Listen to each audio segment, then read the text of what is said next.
by a reporter to name the ugliest word in the English language. Sandberg paused and reflected for a few minutes. And then he spoke, saying, exclusive. Exclusive. A word that we commonly see as actually rather pretty and maybe even desirable. Driving, after all, an exclusive car, or wearing exclusive clothes, or visiting, or having membership in all the exclusive places. In most times and places, the more exclusive something is, all the better. But Sandberg called exclusive the ugliest word in the English language. But I think there may be a word today that we think is uglier than the word exclusive. That word would be intrusive. How do you respond to intrusive? Well, if you're like most Americans, you probably find little to favor the word intrusive. After all, we love three things in life: freedom, privacy, and autonomy. Our greatest fears are likely described as someone intruding upon our freedoms, or intruding upon our privacy, or intruding upon our autonomy. We, after all, simply don't want, or certainly claim to not want, the government, or our friends, or anyone from society to intrude. But keep intrusive in mind for today's lesson. And in today's lesson, it is, if it was said that money makes the world go round, then here Jesus is effectively putting the earth's rotation into reverse. We are only told, after all, 2 details about the man who came to Jesus to ask him this question about eternal life.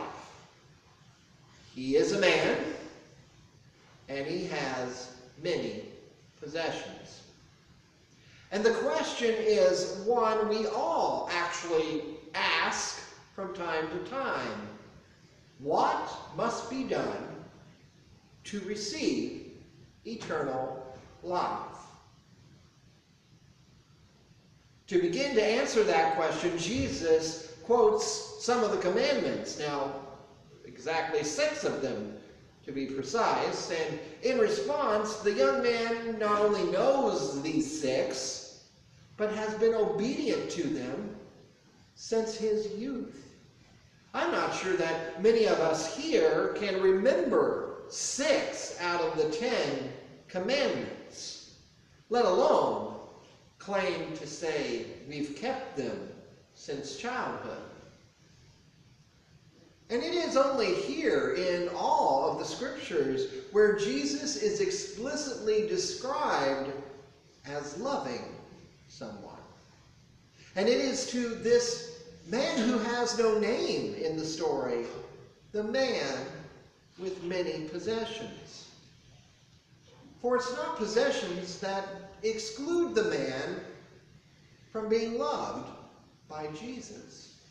Rather, it's how this man will decide to hold on to those things rather than to reach out and embrace Jesus that is to be revealed. For Jesus does recognize the great power that possessions possess. Possessions can overrule our desires for eternal life. Possessions have the power to stand in between a person and God. Whether we like it or not, what we own, what we possess tends to define or at least influence who we think we really are. Now, we all feel right now that Jesus is getting a little intrusive. The man is told to sell what he has and give it to the poor and then come, follow Jesus. And the man cannot do it. Even when eternal life is being offered to him, the man's possessions keep him from what he claimed at the very beginning to be totally seeking. What must I do to receive, to have eternal life? It is the very thing, the one thing that he cannot let go of. And Jesus then gives a word about how difficult it truly is for a rich person to get into the kingdom of heaven. Most of us here would likely call ourselves desperately faking middle class. Many of us here are just, after all, one disaster, one health bill, one pink slip, one economic downturn away from losing absolutely everything. If creditors came knocking and demanding more than our minimum payments we are paying, bankruptcy would have to be just the next chapter in our lives.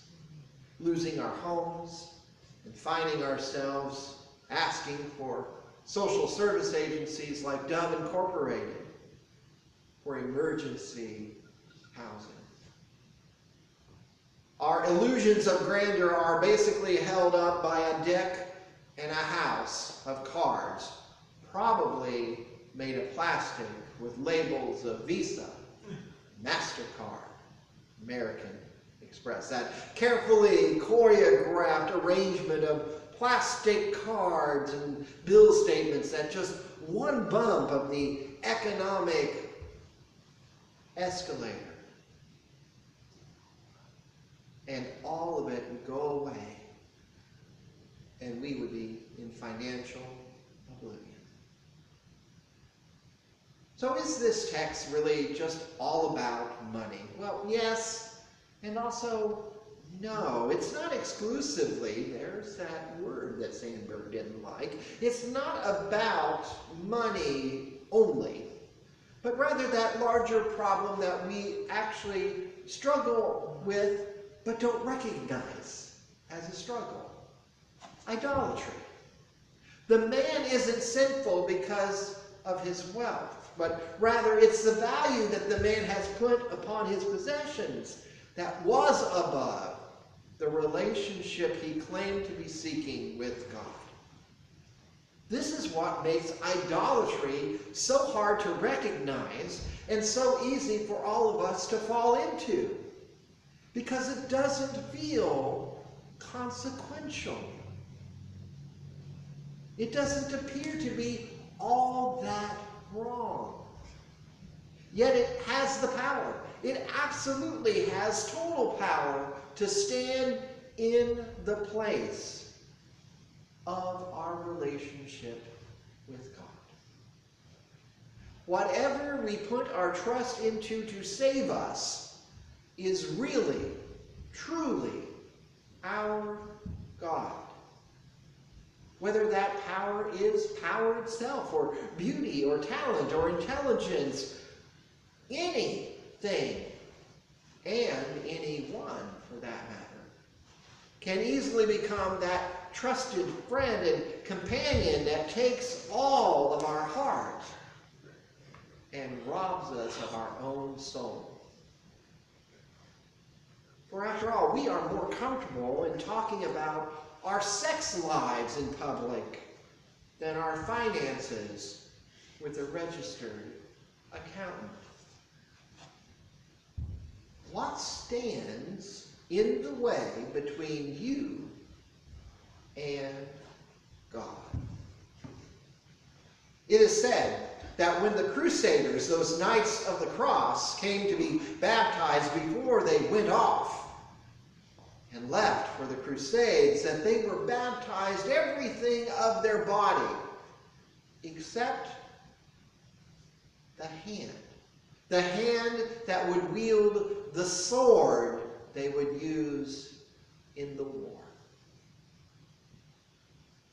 What stands between God and you is whatever, whomever, and however you believe is more precious than God. And God will not stand for and will not take second place in anyone's life.